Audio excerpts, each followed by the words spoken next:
بسم اللہ الرحمن الرحیم۔ السلام علیکم، میں ہوں زین العابدین۔ آپ دیکھ رہے ہیں پروگرام سچ بات نصرت مرزا صاحب کے ساتھ۔ آج کے خاص موضوعات آپ نے دیکھ لیے۔ مرزا صاحب السلام علیکم۔ وعلیکم السلام السلام علیکم ناظرین کرام۔ جو اہم بات ہے وہ یہ ہے کہ جو سانحہ پشاور ہوا ہے منڈے کے روز، وہ انتہائی دردناک اور خوفناک اور المناک ہے، اور جس کے لیے جتنے بھی ہم اس کی مذمت کریں وہ کم ہے۔ اور ہم نے جو ہے کہ سنڈے کے پروگرام میں یہ بات کہی تھی کہ یہ ظلم ہے جو کہ آپ جو کچھ کیا جا رہا ہے، اور اس صورتحال کے اندر جو یہ خصوصاً یہ جو مہینہ ہے، جو 4 مہینے مانے گئے ہیں، بڑے اہم مہینے، متبارک مہینے ہیں، رسول اکرم صلی اللہ علیہ وسلم دعا کرتے تھے کہ اس مہینے سے اگر آدمی شروع کرے تو وہ دعا کی تھی کہ وہ رمضان تک پہنچیں۔ تو اس مہینے کے اندر اگر یہ واقعات ہونا، یہ ایک اچھی بات نہیں ہے ان لوگوں کے لیے بھی، اور اس سے یہ اندازہ ہوتا ہے کہ ان کا اسلام سے کوئی تعلق نہیں ہے۔ اسلام کے اگر یہ ہوتے تو اس مہینے میں یہ کبھی حرکت نہیں کرتے۔ اگر انہوں نے قرآن شریف پڑھا ہوتا، انہوں نے سنت پڑھی ہوتی، تو یہ واقعہ جو پشاور کا ہوا ہے یہ نہیں کیا ہوتا۔ تو اب جو صورتحال ہے وہ اتنی سنگین ہے، جس کے بعد میں اب حکومت پاکستان یہاں پر آل پارٹیز کانفرنس جو ہے منعقد کرنا چاہتی ہے، لیکن اب سوال یہ ہے کہ پی ٹی آئی اس میں کیسے شرکت ہو۔ پی ٹی آئی کے ساتھ جو ہو رہا ہے اس میں ایک تو عمران ریاض کو گرفتار کیا، جو صحافی ہے، جب چاہتے ہیں اسے گرفتار کر لیتے ہیں، پھر چھوڑ دیا اسے، لیکن اس کے بعد میں شیخ رشید کو گرفتار کیا ہے، پھر اس کے بعد میں جو اوروں کو گرفتار کر رہے ہیں۔ تو یہ علامتیں صحیح نہیں ہیں۔ پھر شیخ رشید کے خلاف جو ہے وہ طریقے استعمال شروع کر دیے ہیں کہ وہ مختلف علاقہ جات میں ان کے خلاف جو ہے وہ آپ وہ بنا رہے ہیں۔ تو پھر آل پارٹیز کانفرنس بھی کر رہے ہو، ملک کے اندر امن لانا چاہتے ہو، اگر یہ دباؤ کا ذریعہ ہے تو پھر یہ کیسے، یہ دباؤ بھی لوگ قبول نہیں کریں گے، اور یہ جو کچھ بھی ہو رہا ہے اس کو ایک غلط اس میں جائے گا، غلط سگنل جائے گا۔ آئی ایم سے مذاکرات ہو رہے ہیں تو یہاں پر ایک فضا اچھی ہونی چاہیے تھی، وہ آپ نے وہ فضا بھی خراب کی ہے۔ تو اب مسئلہ یہ ہے کہ ایک طرف جو ہے آپ بدلہ لینا چاہتے ہیں، دوسری طرف یہ بات ہم مانتے ہیں کہ جب جو بات کو جو عمران خان نے کی ہے یا شیخ رشید نے کی ہے وہ بھی اچھی بات نہیں تھی، لیکن بات یہ ہے کہ آپ پھر اگر آپ بھی اسی روش پہ چلیں گے تو پھر آپ کون سے پھر اچھے ہو گئے، تو آپ بھی اچھے نہیں ہوئے۔ تو اب بیسیکلی جو صورتحال جا رہی ہے، اگر آپ کو ملک کو چلانا ہے تو سب کو مل کے بیٹھنا ہوگا اور ملک کو پھر چلانا ہوگا، اور نہیں ہوگا تو پھر کوئی دوسرا صورتحال بننی چاہیے۔ ہمارا یہ خیال یہ ہے کہ یہ جو سسٹم ہے، جس سسٹم کے تحت میں یہ 3 پارٹیز ہیں، یہ پارٹیز ملک کو نہیں چلا سکتی ہیں، اور اب تو یہ جو لوکل جو دانش ہے وہ اس کو جو ہے وہ منظر عام پہ آنا چاہیے، اس کو جو ہے اس کا اظہاریہ ہونا چاہیے اس کو، کیونکہ اب اگر آپ سوشل میڈیا کو دیکھ لیں تو وہ جو کچھ بھی باتیں کر رہا ہے وہ اتنی زیادہ خطرناک ہیں کہ ایسا معلوم ہوتا ہے کہ جیسے کہ ہم انتہائی خطرے کی علامت کی، خطرے کا جو سگنل ہے، سگنل کی جو لائن ہے اس کو ہم عبور کر چکے ہیں۔ جو الارم بجایا تھا اس کو بھی ہم انسنی کر کے آگے بڑھ چکے ہیں۔ خطرے کے الارم سے بھی ہم کو صرف نظر کرتے ہوئے آگے بڑھ گئے ہیں۔ تو یہ صورتحال اچھی نہیں ہے۔ اب اس کے بعد میں المیہ ہی جنم لیتے ہیں، اور اس کے بعد میں کوئی اچھی صورتحال جنم نہیں لیتی۔ یہ آل پارٹی کانفرنس جو اس قسم کی باتیں ہیں یہ بہت پرانی باتیں ہیں، ہم اس سے بہت آگے چلے گئے ہیں، معاملات اس سے آگے بگڑ گئے ہیں۔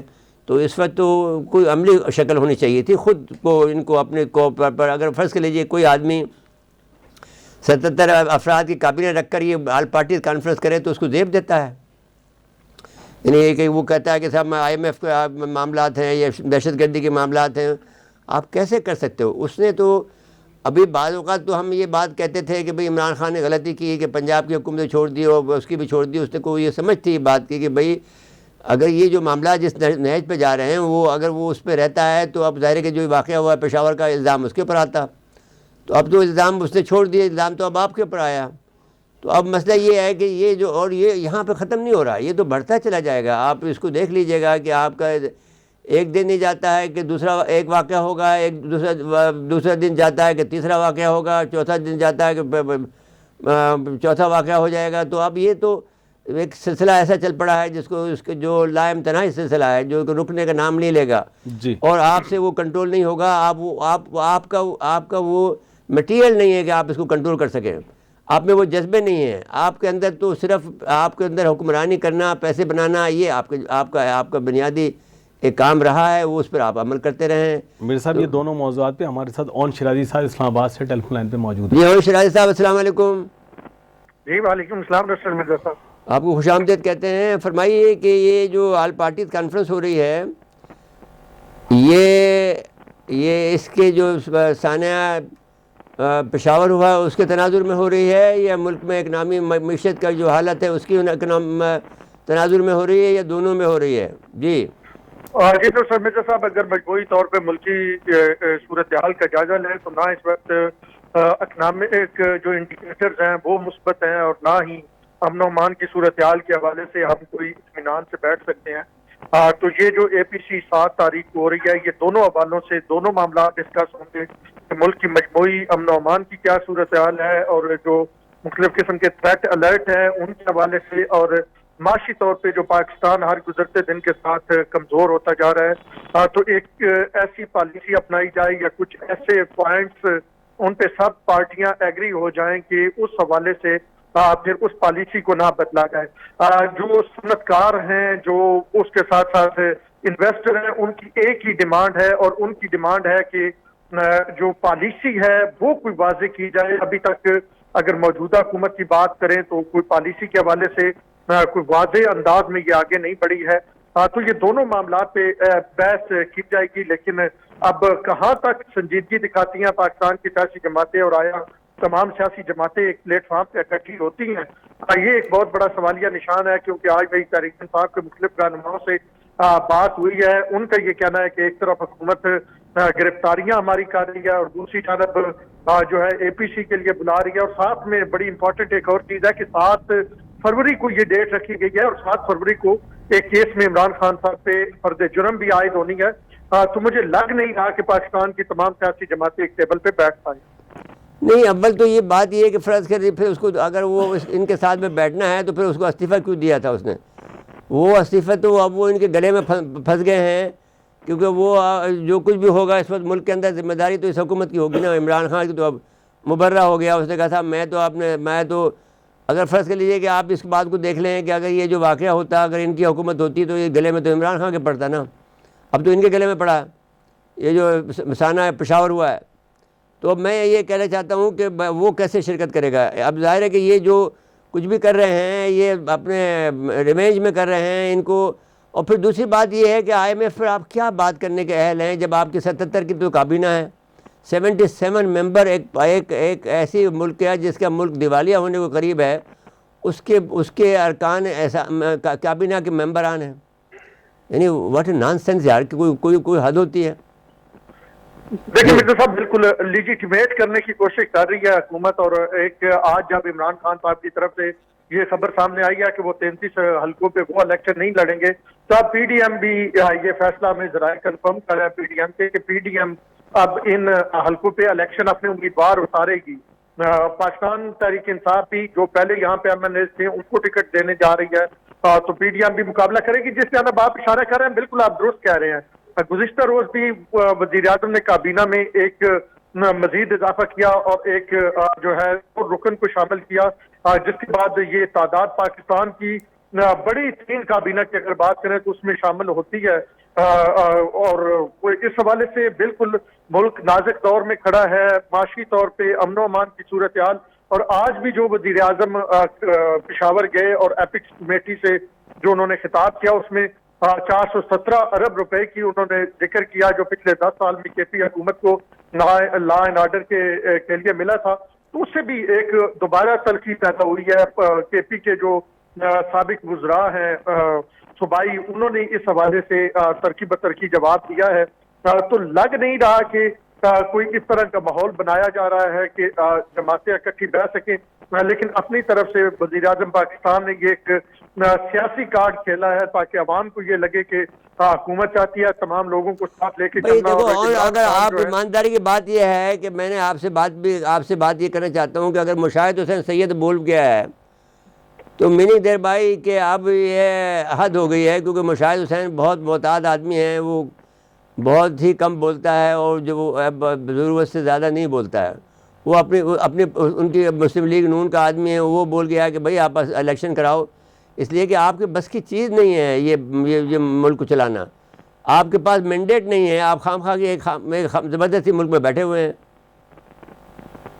درست کہہ رہے ہیں آپ. اور جو آپ نے مشاہد حسین سید کی بات کی, ہماری اس تقریر کے بعد بھی ان سے بات ہوئی جو گزشتہ روز انہوں نے سینٹ آف پاکستان میں تقریر کی, اور مسلم لیگ نون کے بہت سارے رہنما جو ہیں وہ ناراض بھی ہیں. کوئی ایک دو تو ہمیں یہ کہہ رہے تھے کہ جب بھی سینٹ کے الیکشن قریب آتے ہیں تو مشاہد حسین سید کا جو لہجہ ہوتا ہے وہ بدل جاتا ہے, وہ اس انداز میں گفتگو کرتے ہیں. تو بالکل اس کا ادراک نہیں کر رہی تاکہ وہ ان کو سیٹ مل جائے.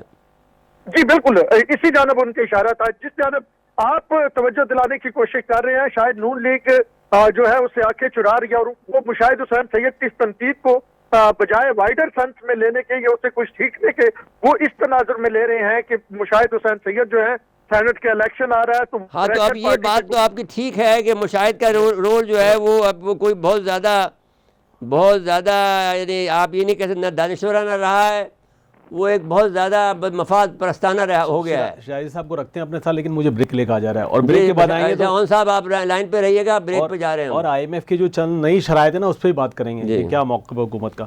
ناظرین مقصدہ وقفہ ہے, وقفے کے بعد آتے ہیں.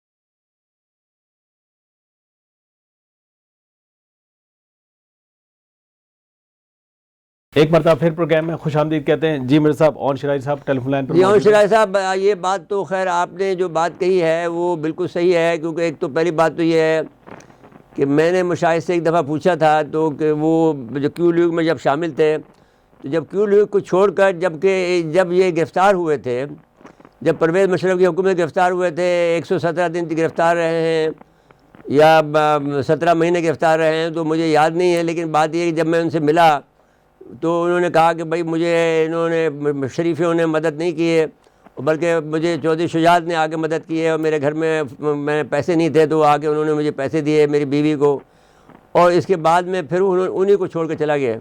اس کے بعد میں ہمیں یہ لگا کہ بھائی یہ آدمی جو ہے وہ ایک اپنے اقتدار کے پیچھے پڑا ہوا ہے, یہ کوئی دانشور اب نہیں رہا. اب یہ بنیادی طور پر اب چاہتا ہے کہ میں کسی نہ کسی طرح سے پالیٹکس کا حصہ رہوں, تو وہ رہتا ہے. تو اب دانشور تو وہ سب ایک طرف گئی, اب یہ اب لگ گیا ہے اپنے جو بات آپ کہہ رہے ہیں وہ لیکن بہرحال بات تو اسے صحیح کہی ہے. یوں ایک اور بات اینگل سے بھی دیکھیں کہ اگر فرض کریں کہ اس کا اپنا مفاد بھی ہے, لیکن ساتھ ساتھ میں یہ بات بھی تو ہے کہ بھائی یہ بات تو جو انہوں نے کی ہے وہ اپنے عوام کی بات کر دی ہے نا. جی نصر مرزا صاحب, اگر آپ اس کو اس تناظر میں دیکھیں کہ مشاہد حسین سید جو ہیں, جو انہوں نے کچھ اپنے قریبی لوگوں سے بات کی تھی, وہ انٹرسٹڈ تھے کہ اگر کوئی سیٹ اپ اس طرح کا آتا ہے, کوئی ٹیکنوکریٹ لیول کا سیٹ اپ جو یقینی طور پہ اس ملک کے لیے, اس ملک کے ساتھ ایک زیادتی ہوگی کہ آپ الیکشن نہیں کرواتے اور ایک منتخب حکومت نہیں آتی, آپ کوئی ٹیکنوکریٹ سیٹ اپ لاتے ہیں, تو مشاہد حسین سید بڑے انٹرسٹڈ تھے. اور شاید ان کے یہ جو بیانات ہیں وہ پاکستان مسلم لیگ نون میں, تو وہ ان کے تو سینیٹر, وہ پاکستان تحریک انصاف کو اپنی جانب مائل کرنے کی بھی ایک کوشش لگ سکتی ہے, کیونکہ مشاہد حسین سید ہمیشہ یہ کوشش کرتے ہیں کہ وہ مقتدروں کے بھی قریب رہیں, اور کوئی اس طرح کا سیٹ اپ, اور بڑے عرصے سے تقریباً 1.5 سال سے تو یہ معاملہ میں اس کو فالو کر رہا ہوں, اور مشاہد حسین سید انٹرسٹڈ ہیں اور وہ میٹنگز بھی کرتے ہیں ادھر ادھر.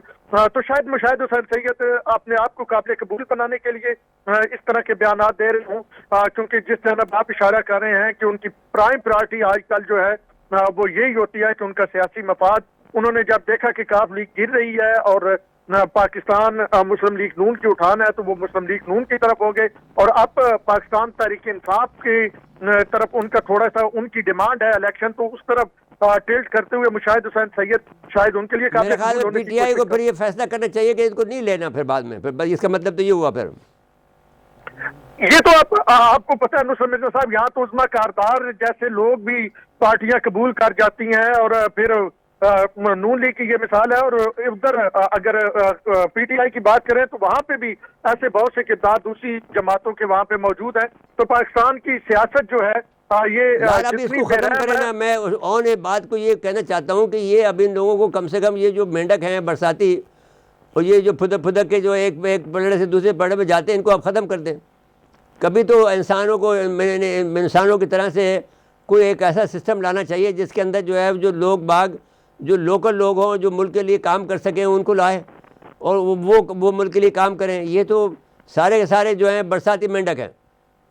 نصر مرزا صاحب اب آپ اگر دیکھیں تو یہی وہ لوگ ہیں جو مطلب سیاست میں لوگ ان کو انٹلیکچوئل سمجھتے ہیں یا ان کو تھوڑا فالو کرتے ہیں یا ان کی بات کو اہمیت دیتے ہیں, اور پھر آپ کے برادر جو اسلامی و دیگر ممالک ہیں, مطلب آپ اگر مشاہد صاحب کی چائنا کے حوالے سے دیکھا جائے تو وہ شوق کرتے ہیں کہ ان کا چائنا والوں کے ساتھ بڑا اچھا تعلق ہے. تو پارٹی لیڈرشپ یہ چاہتی ہے کہ اس طرح کے لوگ ہو تاکہ ان کی پارٹی میں آپ اسے ایک تھنک ٹینک بنا کے ایک طرف کر دیں کہ تھنک ٹینک بنو, چائنا کے ساتھ اچھی دوستی رکھو, بس کافی ہے تمہارا ہم یعنی تمہیں تھنک ٹینک بنا دیتے ہیں, آپ اس کے منسٹر کا آپ کا عہدہ دے دیتے ہیں, اور جیسا کہ دیا جاتا تھا پہلے جو ہمارا انسٹیٹیوٹ آف جو انٹرنیشنل افیئرس ہے اپنا, اس میں یہ طریقہ تھا. تو ابھی مشاہد صاحب کو میرے خیال میں جب آپ نے یہ بات کہی ہے تو ابھی اس کو میرے خیال میں فارغ کر دینا چاہیے کہ بھائی ابھی آپ کا سیاست سے کوئی تعلق نہیں ہے. سیاست سے ویسے تعلق بھی نہیں ہے, وہ تو صرف دانشوری کے الزام میں آتا ہے. دراصل مرزا صاحب لوگ دیاریاں لگانا چاہتے ہیں اور آپ ان کی دیاریوں کو ختم کر رہے ہیں, تو وہ تو کبھی نہیں ختم کریں گے نا اس طرح. وہ تو بھائی اب جب تک آپ نے خود پوائنٹ آؤٹ کیا ہے, میں نے تو ذہن میں یہ بات تھی نہیں.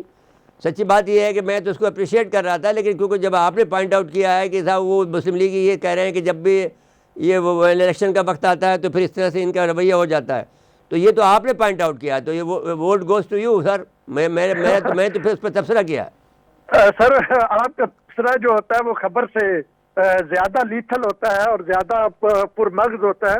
تو میری تو جو نون لیگ کے کچھ لوگوں سے بات ہوئی تھی, جو انہوں نے میرے سے بات کی تھی, میں نے تو وہ آپ کے سامنے رکھی, لیکن ایز یوزول آپ کا جو تبصرہ ہوتا ہے وہ خبر سے زیادہ لیتھل ہوتا ہے. بات یہ ہے کہ جب آئی ایم ایف کا جو معاملہ ہے کہ اب جو یہ بجلی مہنگا کرنا, پیٹرول مہنگا کرنا, گیس کے بڑھانا, اب کیا ہوگا یہ.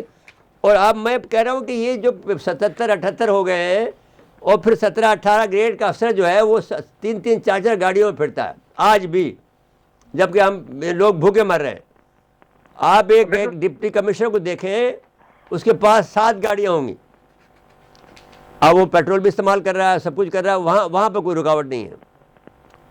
بتائیے. جی بالکل درست آپ نشاندہی کر رہے ہیں, لیکن آئی ایم ایف سے ہمیں بہت اختلاف ہیں کہ وہ غریبوں پہ ٹیکسز بڑھتے ہیں, لیکن آئی ایم ایف نے یہ جو ڈیمانڈ کیا کہ 17 گریڈ سے اوپر کے جتنے آفیسر ہیں اور 17 گریڈ کے ان کے بیرون ملک کے ایسٹس اور دیگر ایسٹس جو ہیں ان کی تفصیلات دی جائے, تو میرے خیال میں یہ ایک اچھا سٹیپ ہے, کیونکہ کوئی حکومت بھی ایسا نہ کرتی, نہ بیوروکریسی کرنے دیتی اور نہ عوام کے جتنا بھی پریشر ہوتا اس طرح کی چیزیں سامنے نہ آتی. آل دو کہ یہاں بھی ڈنڈی تو ماری جائے گی, اس انداز میں تفصیلات جو ہیں وہ بیوروکریٹ دیتے ہیں نہیں دیتے, آئی ایم ایف کے ساتھ کیا طے ہوتا ہے, لیکن یہ ایک خوشائند چیز ہے. بھائی وہ اگر وہ نہیں دیں گے تو آئی ایم ایف پیسے نہیں دے گی, اور ان کے پاس ڈاٹا سب موجود ہے.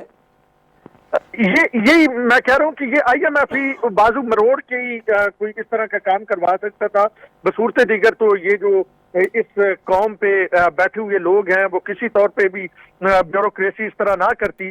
اور اب میں آپ سے ایک بات کہہ رہا ہوں بھائی, بیوروکریسی کو دیکھیے, بیوروکریسی کو میں نے کئی دفعہ آپ کو سمجھایا ہے کہ ایک یہ اصیل گھوڑے کی طرح سے ہوتی ہے.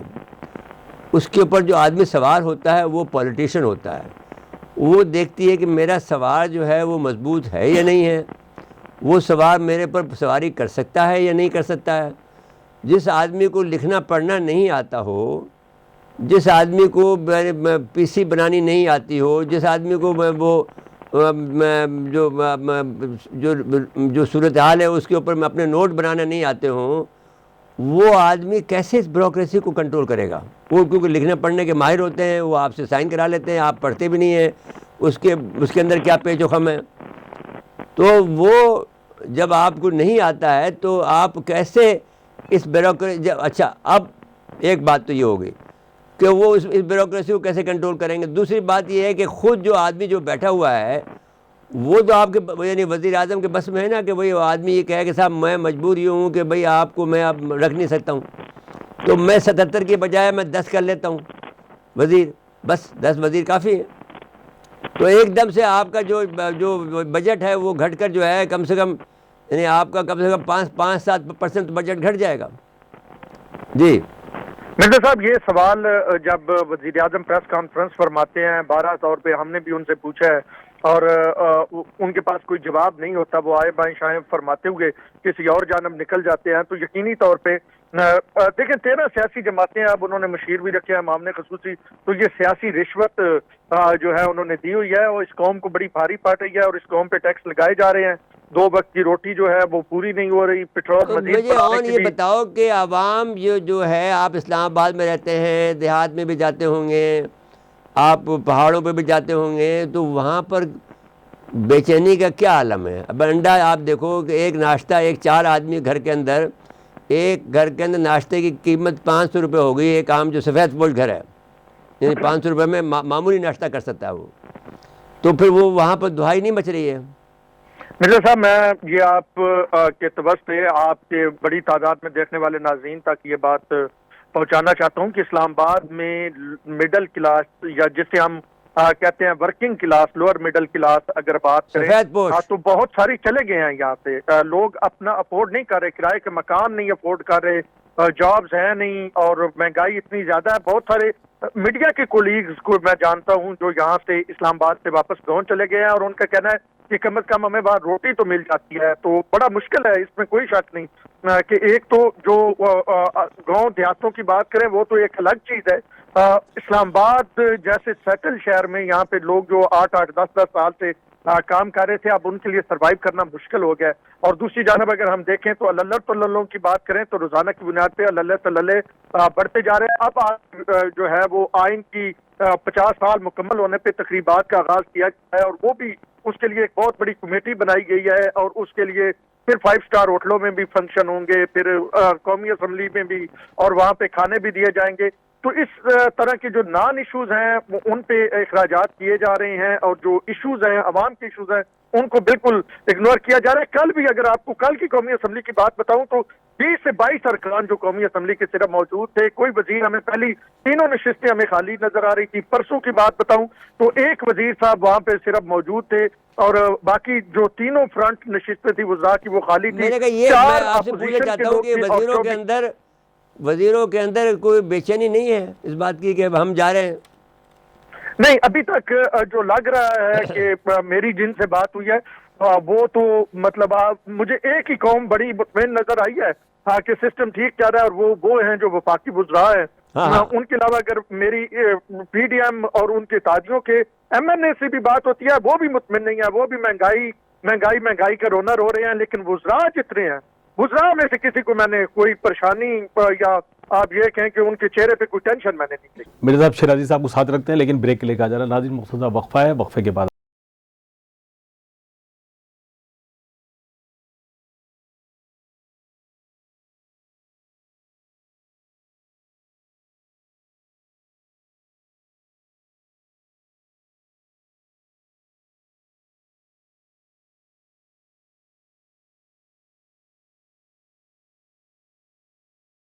ایک مرتبہ پھر پروگرام میں خوش آمدید کہتے ہیں۔ جی مرزا صاحب شیرازی صاحب سے تھوڑا بات کر لیں۔ جی بیان ایک بات یہ میں کہنا چاہتا ہوں کہ کسی نہ کسی اسٹیج پر یار خدا کا واسطہ ہے کہ اس قوم کو لوٹنا بند کرنا پڑے گا یا نہیں پڑے گا، یہ کیسے روکا جائے ان کو کہ یہ صفحہ نظر آ رہا ہے کہ لوٹ مار کر رہے ہیں، صفحہ یہ معلوم ہو رہا ہے کہ یہ ریونج لے رہے ہیں۔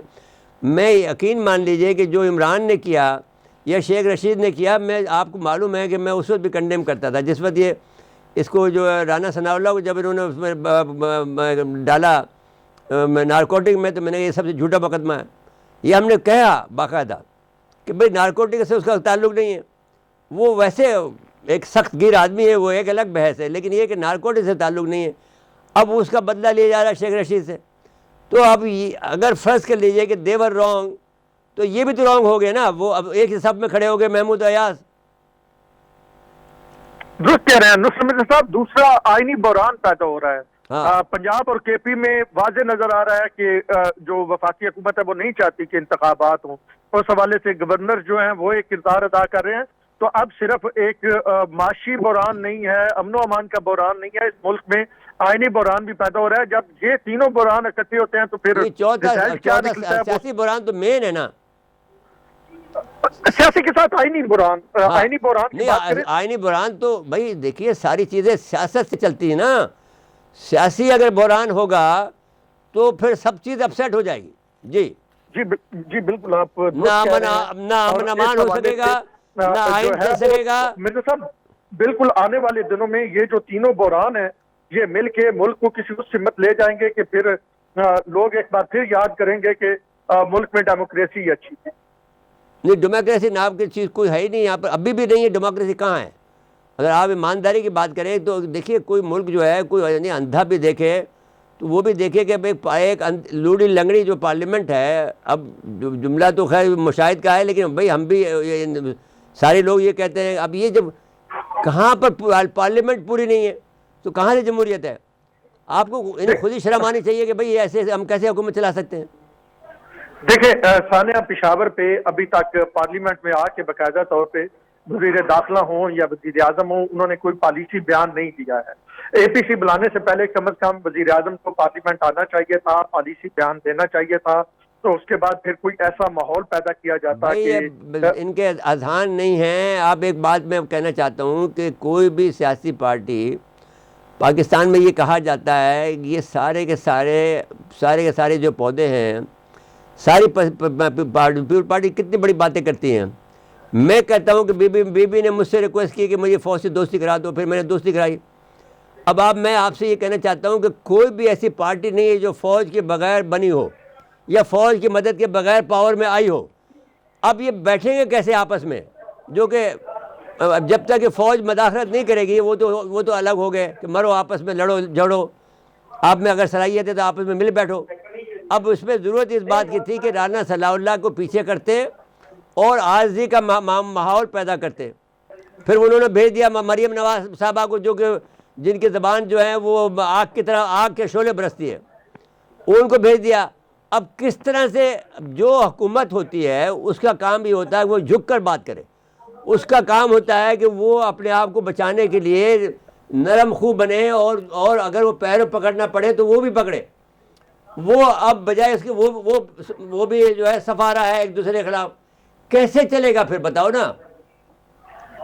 سر نون لیگ یہ سمجھتی جی بتائیے. نون لیگ سر یہ سمجھتی ہے کہ اگر وہ کارکردگی کی بنا پہ انہیں ووٹ لینے ہیں تو وہ پھر بڑا مشکل ہو جائے گا. جو اس وقت صورتحال ہے یا اس کے ساتھ ساتھ معاشی صورتحال ہے تو وہ اگریسو پالیٹکس اسی لیے کر رہے ہیں. عوام کو اب جو ایک نیا بیانیہ جو مستقبل میں دیا جائے گا جس میں بلکہ وہ دینا شروع کر دیا گیا ہے کہ جنرل فیض، جنرل اس کے ساتھ ساتھ قمر جاوید باجوہ، جسٹس آصف سعید کھوسہ اور سابق چیف جسٹس جو ہے ثاقب نثار، وہ تمام معاملات کے ذمہ دار تھے. تو نون لیگ شاید یہ سمجھ گئی ہے یہ بیانیہ نہیں بکے گا، یہ بیانیہ بکنے کی چیز ہی نہیں ہے. جب آپ کے پاس ایک طرف یہ بیانیہ ہوگا ایک طرف 78 کی کابینہ ہوگی، کیسے بکے گا بتاؤ مجھے؟ بالکل آپ درست کہہ رہے ہیں. بالکل اسی چیز کو، یہی چیز تو نون لیگ کو آپ سمجھ نہیں آئی. نون لیگ اس کمبل کے اندر ہے جسے وہ چھوڑنا نہیں چاہتی، لیکن جتنی دیر وہ کمبل نون لیگ کے اوپر رہے گا اور شعلہ بیانی ہے، اس قدر شعلہ بیانی ہے. آپ کو اس وقت جو ہے وہ پاؤں میں لوگوں گر کر کسی نہ کسی طرح سے منانا چاہیے بجائے اس کے کہ آپ باری کی اشد ضرورت ہے. اور جو اس وقت پاکستانی سیاست میں بالکل نظر نہیں آ رہی. اپوزیشن کا تو کام ہی یہ ہوتا ہے. فواد چودھری نے گزشتہ روز کہا کہ مریم نواز کو جو ہے کسی ماہر نفسیات کو دکھانا چاہیے، انہیں سرجری کے بجائے ماہر نفسیات کے پاس بھیجا جانا چاہیے تھا. تو اس طرح کے بیانات اب دوسری طرف سے بات یہ کہ دونوں آپ عمران خان کا بھی بیانیہ دیکھیے. میں آپ سے کہتا ہوں کہ جو شدت لایا ہے گفتگو کے اندر، جو عمران لایا ہے، عمران کے اندر جو پاور پالیٹکس میں جو کہ شگفتگی تھی یا الفاظ کے اچھے الفاظ ہوتے تھے، جہاں تک چلا گیا جس میں جب شہباز شریف کہتا تھا کہ میں اس کو پکڑ کے جو ہے سر عام سڑک پہ میں زرداری کو جو ہے میں چوک پہ لٹکاؤں گا، یہاں تک تو بات ٹھیک تھی.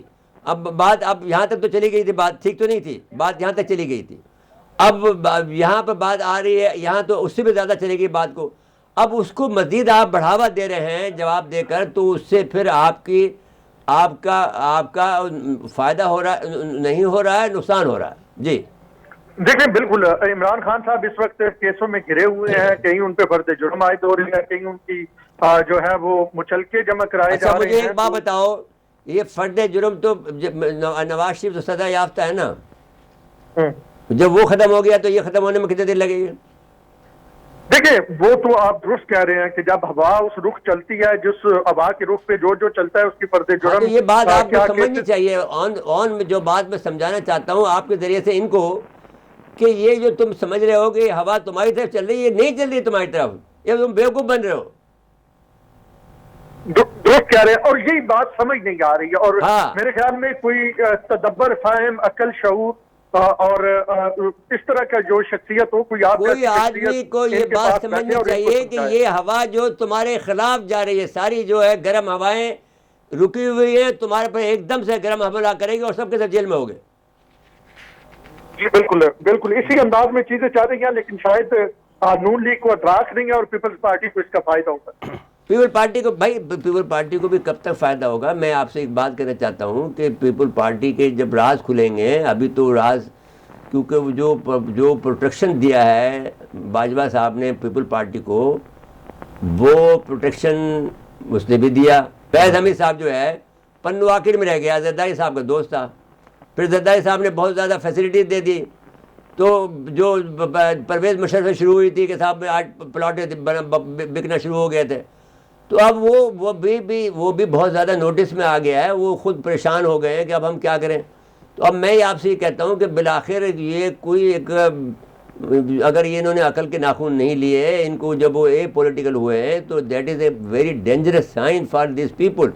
یہ ٹائم ہے کہ جس وقت یہ لوگ عاجزی کا مظاہرہ کریں، حلم کا مظاہرہ کریں، سیاست کا مظاہرہ کریں، آپس میں جا کر عاجزی کریں، کہیں جا کے ملیں، ان سے کہیں بھائی ابھی خدا کا واسطہ ہمیں معاف کر دو. اور یعنی یہ پبلکلی تو نہیں کہہ سکتے، لیکن اندرون خانہ جا کے تو کہہ سکتے ہیں نا کہ ہم جی آپس میں مل بالکل کے کام کر لیں. یہ ملک میں خطرہ ہو رہا ہے ہمارے لیے سب کا، سب بالکل جیل یہی پہ جا رہے طریقہ ہیں. کار اپنانا پڑے گا. اگر یہ طریقہ کار اب نہیں اپناتے تو پھر اس ملک میں غریب تو پہلے ہی خطرے میں ہے، نظام بھی خطرے میں پڑ جائے گا. اور نہیں کافی آپ حد تک بتائیے کہ پھر یہ نہ عمران خان جیل میں رہیں گے، باہر رہیں گے، نہ یہ باہر رہیں گے، سب کو جانا پڑے گا. بالکل اشاروں کنایوں میں بھی یہی عرض کر رہا تھا کہ پھر نظام جو ہے وہ تلپٹ ہو جائے گا، ہاں اور پھر چیزیں بالکل اس انداز میں جائیں گی کہ پھر سب کے لیے نقصان ہوگا، اور پھر گیم کسی اور کے ہاتھ میں چلی جائے گی. تو تو مجبور یقینی ہو طور جائے گی، وہ پہ تو نہیں چاہتے، وہ اللہ اگر نہیں چاہتے. وہ میں اس بات کو جانتا ہوں، وہ خود تھکے ہوئے ہیں بہت زیادہ، جو جن کا آپ اشارہ کر رہے ہیں. نہیں، اگر وہ تھکے وہ ہوئے نہ کیسے ہوتے تو سنبھالیں گے؟ جو ان کی آج کل تک حرکتیں رہی ہیں تب اب تک تو وہ آ چکے ہوتے. تو وہ ہاں خود چاہتے ہیں کہ سسٹم اپنے پاؤں پہ کھڑا ہو، لیکن جو انداز سیاست ہے اور انداز حکومت ہے اس سے تو یہ لگ رہا ہے کہ یہ سسٹم اپنے پاؤں پہ کھڑا کرنا ہی نہیں چاہتا. نہیں چل سکتا. بہت بہت شکریہ عارف صاحب آپ کا، کیونکہ ہم نے آپ سے کیونکہ تفصیلی بحث کی ہے. آپ کیونکہ وہاں رہتے ہیں تو بہر ایک ذہن لوگوں کو معلوم ہونا چاہیے کہ بھائی یہ بات، ہر ایک آدمی یہ بات اتنی ٹیڑھی الجھی اور پیچیدہ بات نہیں کر سکتا جو ہم کر لیتے ہیں ہم آپ کے ساتھ مل کر. تو آپ کا بہت شکریہ جی، آپ نے وقت بہت دیا. شکریہ. بھائی صاحب مطلب وہ کچھ خبریں اس طرح کی آ رہی ہیں کہ حکومت تیار ہو رہی ہے کہ ڈیٹا دیا جائے 17 گریڈ کے افسران تک کا، جی جی اور وہ مجبوری یوں ہے کہ پھر ڈالر نہیں ملے گا آپ کو جی ہاں. اگر شرط نہیں مانیں گے. لیکن اس شرط کو ماننا حکومت کے لیے مشکل ہے. آپ کیا کہیں گے، یہ ماننا ہوگا یا پھر بات کچھ نہیں بن جائے ماننا گی؟ پڑے گا ان کو، کیونکہ ابھی تو وہ کہہ رہے ہیں کہ ہماری بات ماننے کو تیار ہیں، تو لیٹے ہوئے ہیں بالکل ہی. اور ان کو ڈالر ہی نہیں ملے گا. پہلے تو بات آپ آسان. کیا اب 3.5 پہ کھڑے ہیں آپ جی. ڈالر کے؟ آپ کے پاس تو ڈالر نہیں ہے. کسی وقت بھی آپ اعلان کر سکتے ہیں کہ جی آپ کے پاس نہیں ہے. نہیں بس. اچھا، معاملہ تو بہت خراب ہو رہے ہیں اور خطرناک بھی ہو رہے ہیں. اچھا، صنعت والے دیکھیں، صنعت کار بڑے پریشان ہیں، جو درآمدی سیکٹر ہے وہ پریشان ہے. عام آدمی کا تو خیر برا حال ہے، لیکن صنعت کار بھی کوئی مطمئن نہیں ہے. نہیں بہت زیادہ خراب حالت ہے. اور سمجھ ہی نہیں آ رہا چلائیں کیسے. بھائی وہ کہہ رہے ہیں کہ ہماری امپورٹ روک دیا آپ نے، جی. ہم ایسے نہیں کھول سکتے. اب کیسے کام چلے گا؟ ان کو ڈالر نہیں دے رہے. ڈالر نہیں دے رہے جی. تو اب ظاہر ہے جب پھر ہے ہی نہیں ہے تو کہاں سے دیں گے؟ پھر بے روزگاری کا ایک اور خدشہ، ایک طوفان آنے کا امکان ہے. بےروزگاری آپ کے دروازے پہ دستخط دے رہی ہے. وہ آلریڈی بہت ساری کمپنی ہیں، بہت سارے جو بھائی آپ کی جو سب سے بڑا صنعت جو ہے وہ تو یہ ہے نا، جو آپ کپڑے وپڑے بناتے ہیں، وہ کہتے تھے ہمارے پاس اتنا آ گیا ہے کہ ہم اب 3 سال تک چلائیں گے، ہم اب کبھی بھی انڈیا جانے نہیں دیں گے. یہ ہمارے جو ہے وہ بات کر رہا تھا نا سائٹ والے جو ہمارا جی عبدالہادی. جی. اب کہاں بیٹھا عبدالہادی؟ تو کیا حال کیا اس کا. بہرحال بہت صورتحال خراب ہے. جی ہاں. میرے صاحب پھر بریک کے لیے کہا جا رہا ہے، بریک کے بعد آئیں گے تو ذرا یہ پشاور والے جو آپ ذکر کر رہے تھے تو اس میں کیا کیا کوتاہیاں ہوئی اس کی بات کریں گے، اور پھر شیخ رشید صاحب کی جو بات کر رہے تھے آپ اس کا ذکر کریں گے. ناظرین مختصر وقفہ ہے، وقفے کے بعد آتے ہیں.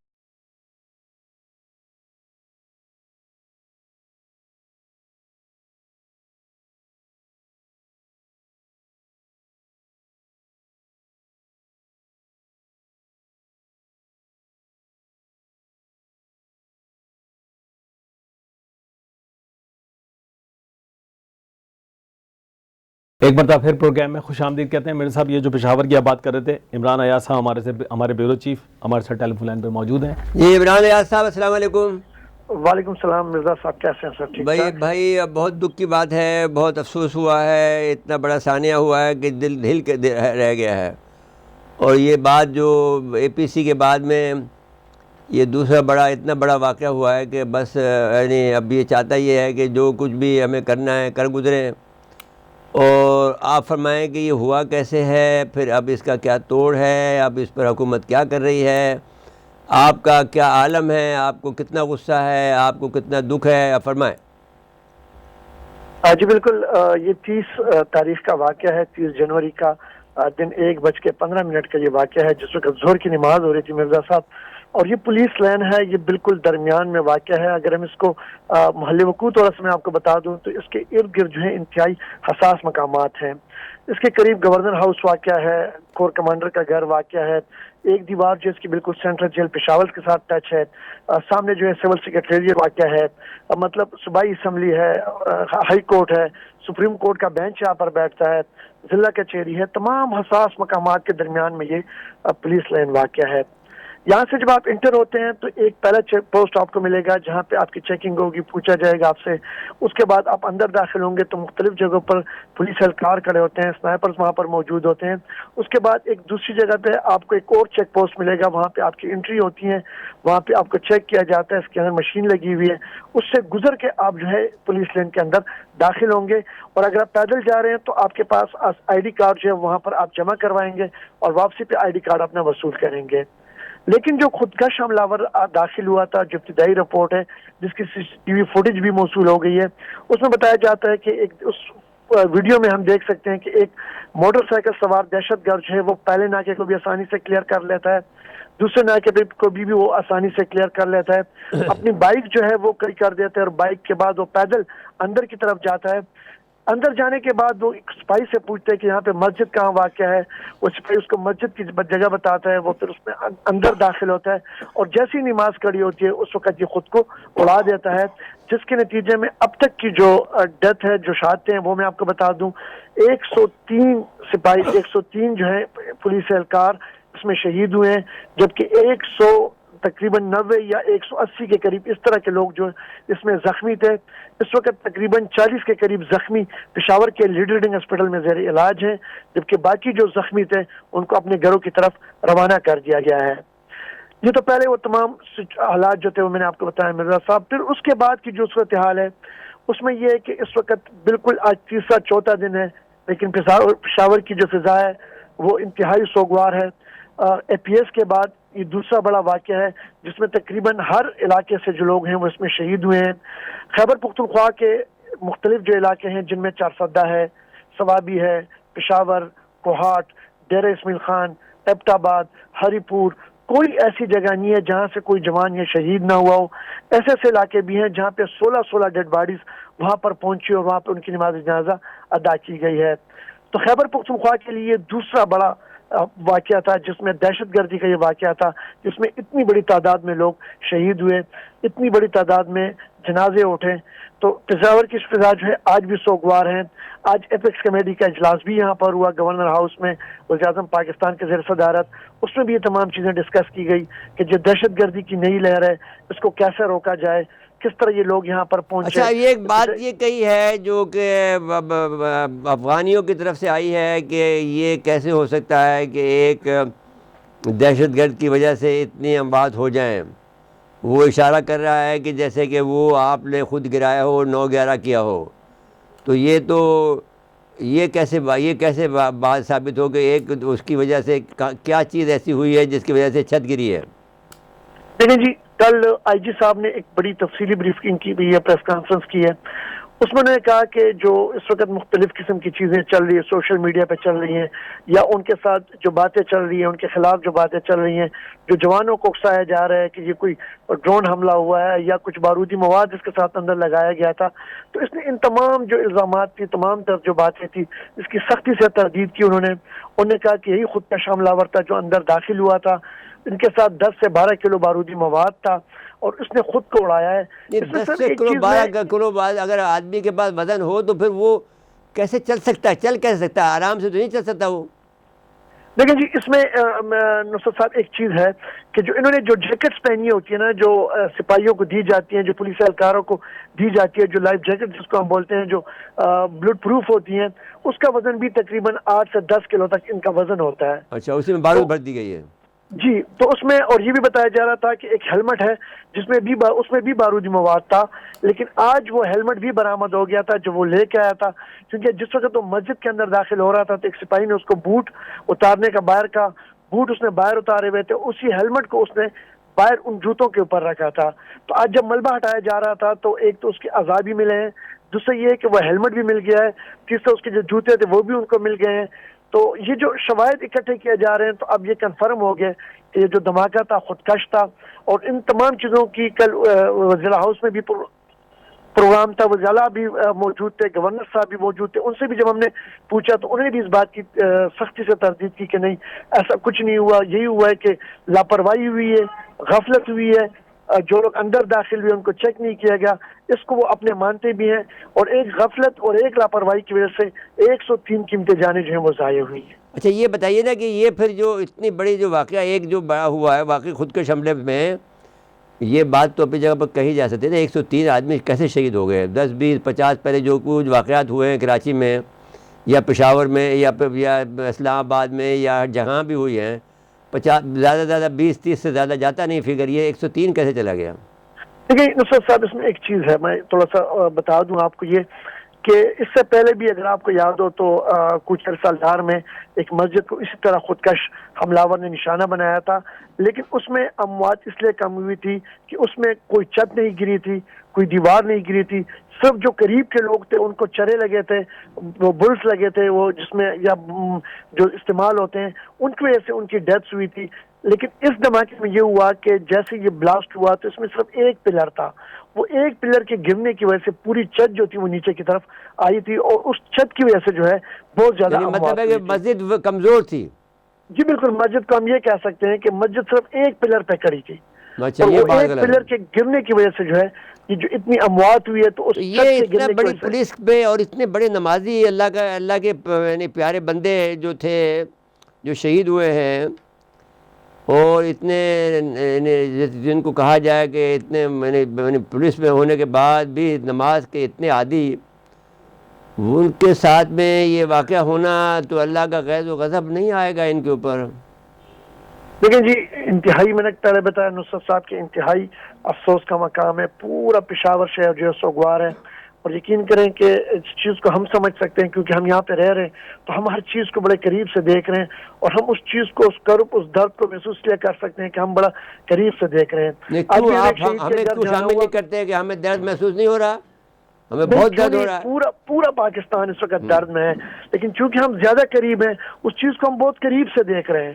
آج بھی ہم ایک شہید کے گھر گئے تھے، اس کے بچے جب ہم نے دیکھے، ان کے آنسو جب ہم نے دیکھے، وہ جس طرح رو رہے تھے، تو یقین کریں نصرت صاحب کہ وہ درد، وہ دکھ، میں یہ بات آپ سے اور کہہ رہا ہوں کہ جب یہ کیا علماء کرام کہتے ہیں کہ اللہ تعالیٰ کا غیظ و غضب، یہ وہ آج جو 4 مہینے ہیں جو اللہ تعالیٰ نے مبارک مہینے کہے ہیں، اور ان مبارک مہینوں میں یہ جو مہینہ ہے اس میں اللہ تعالیٰ نے یہ کہا ہے کہ جو ہے بے قسم کھائی ہے ظلم کو، ظالموں کو سزا دینے کی، کہ اس میں ظلم نہیں ہو سکتا. تو اب اس کے اندر علماء کرام یہ نہیں کہتے کہ یہ جو اتنا بڑا ظلم کیا ہے انہوں نے، اس پر ان کو غیظ و غضب نہیں ہے ان لوگوں کے خلاف؟ دیکھیے نصرت صاحب، جتنے بھی مکتب فکر کے علماء ہیں تمام تقریباً ان کا یہی اسٹیٹمنٹ تھی کہ یہ انتہائی ظلم ہے، انتہائی زیادتی ہے، کیونکہ مسجد کے اندر لوگ جو آتے ہیں نماز پڑھنے کے لیے آتے ہیں، اللہ کو یاد کرنے کے لیے آتے ہیں، اور ایسی جگہوں کو نشانہ بنانا، کسی جگہ کو بھی نشانہ بنانا، ہم یہ کہہ سکتے ہیں عمران کہ ہم یہ کہہ سکتے ہیں نا کہ پھر یہ تو مسلمانوں کا کام تو نہیں ہے نا، یہ تو پھر نہیں ہو سکتا، یہ تو پھر یہ امریکنوں کا ایجنڈا ہے. بالکل نصرت صاحب، کچھ بھی مطلب کیسے ایک مسلمان جو ہے وہ یہ سوچ سکتا ہے کہ ایک مسجد جہاں پہ اللہ کو یاد کیا جاتا ہے لوگ وہاں پر آتے ہیں اور کیسے اس کو نشانہ بنایا جائے؟ تو بالکل آپ کی بات بجائے کہ یہ مسلمان ایسے بارے میں سوچ نہیں سکتا کم از کم. جی آپ کا بہت شکریہ، بہت بہت آپ کے دکھ میں شریک ہیں. آپ جہاں جائیں آپ بتا دیں کہ کراچی میں بھی اسی طرح کا درد محسوس ہو رہا ہے، بلکہ بہت غصہ ہے، غیظ و غضب کا عالم یہ ہے کہ ہم جو ہم سے بس میں ہو ہم وہ کرنا چاہتے ہیں۔ جی بہت بہت شکریہ۔ میرے صاحب وقت ختم ہوا پروگرام کا۔ ناظرین آج کے لیے اتنا ہی، آئندہ پروگرام تک کے لیے اجازت چاہتے ہیں۔ اللہ حافظ۔